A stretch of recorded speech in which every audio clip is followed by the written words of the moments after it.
konti-konti lang siya pag uminom, kahit yung purong tubig ganun din.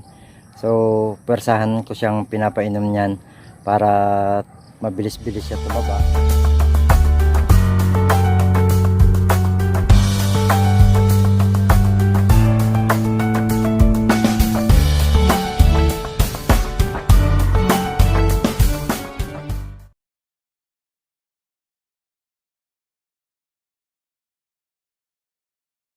Hello po, magandang hapon po sa mga kapwa ko magsasaka, sa mga kapwa ko pong mahihilig pong magbukid.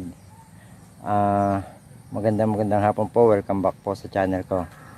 Ngayon pong hapon na to, bakit hapon nga pala ako nag-vlog? Kasi usually umaga. Kasi ganitong oras, alas 3 ng hapon, ganitong oras ako nagpapainom ng baka. So itong baka ko na to, mahina po siyang uminom ng tubig. So kaya mahirap patabain. So ang ginagawa ko, sinusupakan ko siya ngayon ng may halo na feeds. So susupakan natin yan. Ipapakita ko sa inyo kung paano ko magsupak ng baka ko na ito. Para mapuwersa natin siyang mapainom ng isang balding tubig na may halo na feeds.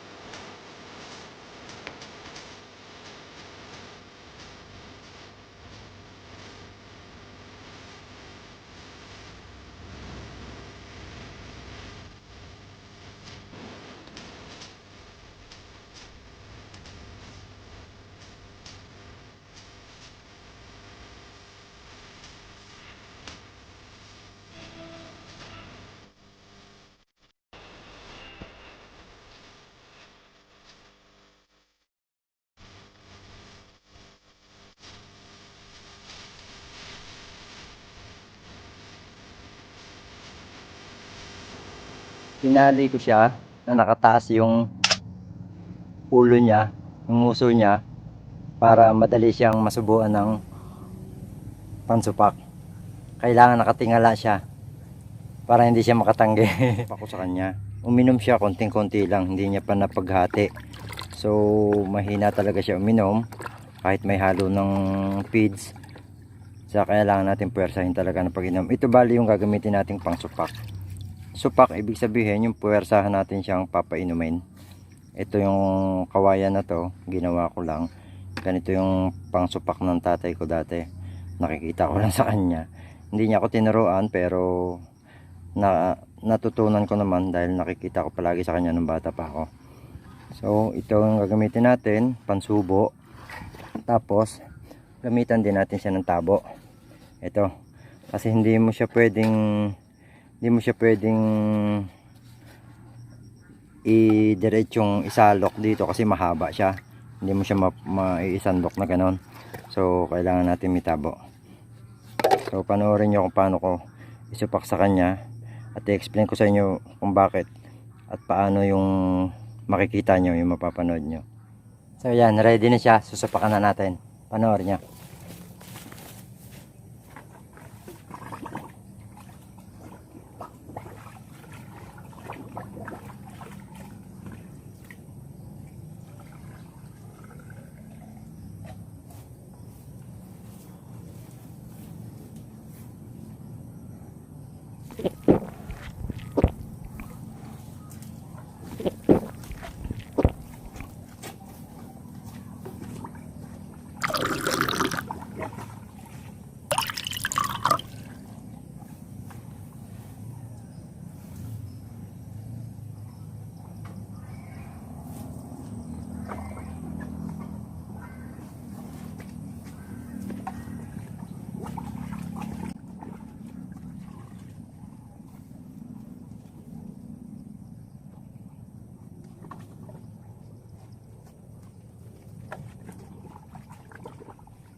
Ayan, malapit na niya maubos. Ayan natin.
So ayan, nakita niyo naman kung paano ko ipinaubos sa kanya yung pang painom natin na ayaw niya inumin. Konti-konti lang siya pag uminom, kahit yung purong tubig ganun din. So persahan ko siyang pinapainom niyan para mabilis-bilis siya tumaba. At i-explain ko sa inyo kung bakit yan dapat siya nakatingala na ganyan. At mapapansin nyo, inaangat ko pa ng konti ang nguso niya pag sinusubo ko na yung pangsupak sa kanya.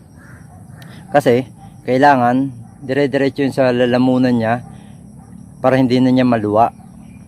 At saka pag sinubo nyo yung pangsupak, yung kawayan na may laman na feeds or kahit tubig, kung ano man ang papainom nyo, yung kailangan wag nyo agad huhugutin sa bunganga niya hanggat hindi niya nalunok yung isinupak nyo.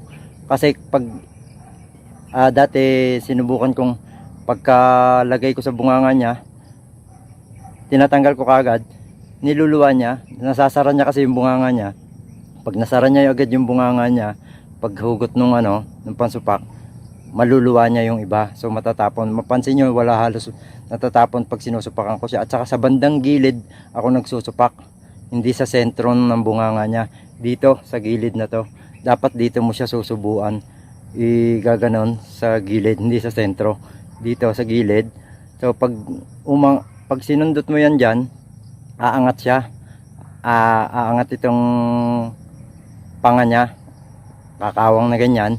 Ikakawang niya, hindi pwedeng hindi kasi masasaktan siya.